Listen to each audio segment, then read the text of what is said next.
is get yourself a jump stretch band. You're going to load it on the arm and get some distraction. So we just did this on, I think Sunday or Monday, where we tried to just get some approximation through the arm. What I'm going to do with this time is I'm going to get some distraction in the lateral capsule. In essence, I'm going to treat this very much like a hip. The difference, though, is I'm going to go ahead and grab my kettlebell and set this up. Now, I can walk over, go further, get some big distraction. The part that's tricky is that your so doesn't work because the arm's bending.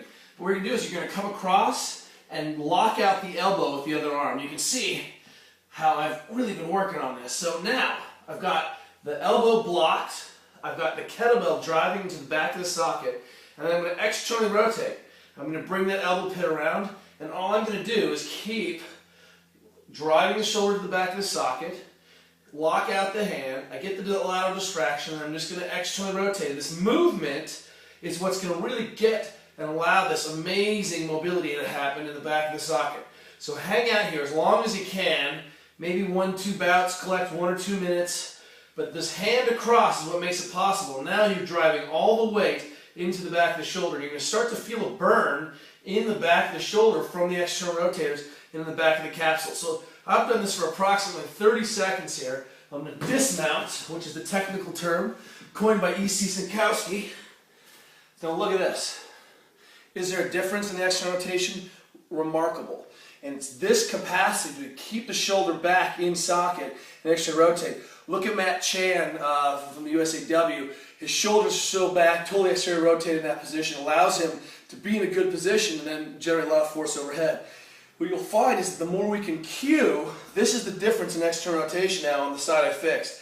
It allows me to generate a lot more torque, which is spreading the barbell, externally rotating. So that's homework number 1. Homework number 2 is we're going to go ahead and finish this off by opening up this part of the arm, which can definitely limit some of that business. I'm in external rotation here, but what I'm going to do is go ahead and bring the elbow in close to my face, and that's that lock. I start to generate a little external rotation torque, and now I can just go ahead and contract and relax all the way through.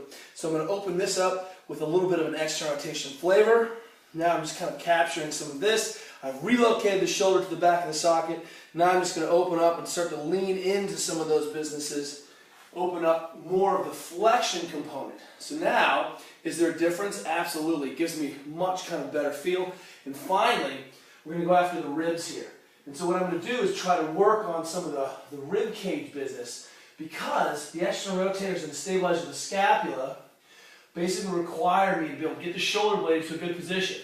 So I'm going to get the ball here, or the pair of balls.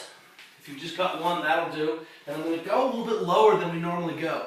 And I'm going to start to roll around, put my arm in this position. I'm going to roll around and find out kind of the distance between the lower scapula and the spine. I'm just going to hang out in some of those positions and just see if I can feel the difference. When I'm in this position, nothing really matters. When I start to wind up into this position, that rhomboid and lower trap really has to pull the scap over, and then everything starts to tense up a little bit, especially in that lower trap region, all right? All 3, each side.